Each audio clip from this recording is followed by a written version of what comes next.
बॉलीवुड की एक बड़ी एक्ट्रेस ने एक शॉकिंग खुलासा किया है। ये एक्ट्रेस जो कई सालों से इंडस्ट्री में काम कर रही है, उन्होंने बताया कि किस तरह से एक फिल्म में डायरेक्टर ने उनका सीना बड़ा दिखाने के लिए उन्हें पैडेड ब्रास पहनवाए। जी हाँ, ये खुलासा इस एक्ट्रेस ने अपनी बुक के अंदर किया है और बताया कि कैसे उस दिन उस डायरेक्टर की बात उन्हें बहुत अजीब लगी और वो बेहद अनकंफर्टेबल हो गई। ये डायरेक्टर और कोई नहीं बल्कि सुभाष घई हैं और ये एक्ट्रेस हैं नीना गुप्ता, जिन्होंने सुभाष घई की फिल्म खलनायक में चोली के पीछे क्या है इस गाने में काम किया था। ये गाना जो है ऑफ कोर्स माधुरी और नीना गुप्ता पर पिक्चराइज है और नीना गुप्ता की आवाज़ ईला अरुण ने दी थी। गाना आज की डेट में कल्ट है, बहुत super hit chart buster song रहा। इस गाने को बहुत पसंद किया जाता है, लेकिन गाने को सल्ट्री बनाने के लिए सुभाष घई ने कुछ ऐसी चीज़ें की जिस कारण नीना गुप्ता अनकंफर्टेबल हो गई। नीना गुप्ता कहती है कि जब मुझे इस गाने के लिए मेरा पार्ट समझाया गया तो मैं ज़्यादा एक्साइट नहीं हुई, मुझे पसंद ही नहीं आया।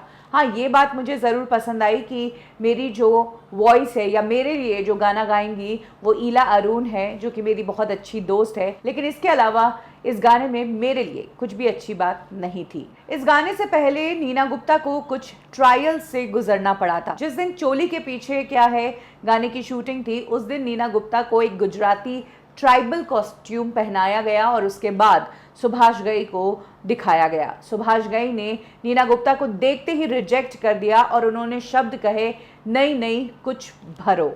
नीना गुप्ता का कहना है कि उस टाइम मेरा मानना था कि जाहिर सी बात है, क्योंकि गाना चोली के पीछे क्या है तो ऑब्वियसली वो चोली भरने की ही बात कर रहे होंगे और ये बात मुझे बहुत अजीब लगी थी। नीना गुप्ता ये भी कहती है कि हालांकि उन्होंने पर्सनल मेरे ऊपर ये कोई रिमार्क नहीं मारे होंगे, मैं भी समझती हूँ कि उन्होंने इस गाने को लेकर कुछ अलग विजुअलाइज किया होगा और वो कमी लगी होगी, इसीलिए उन्होंने ऐसा कहा। पहले दिन तो शूट ही नहीं हुआ, फिर अगले दिन नीना गुप्ता को दूसरा कॉस्ट्यूम पहनाया गया जो कि पहले से बिल्कुल अलग था और दूसरी बार नीना गुप्ता को उस कॉस्ट्यूम के अंदर हेविली पैडेड ब्रास पहनाए गए ताकि उनका सीना बड़ा लगे। और जब इस कॉस्ट्यूम में नीना गुप्ता को प्रेजेंट किया गया सुभाष घई के सामने तो उन्होंने तुरंत हाँ कह दी और उसके बाद गाने की शूटिंग हुई।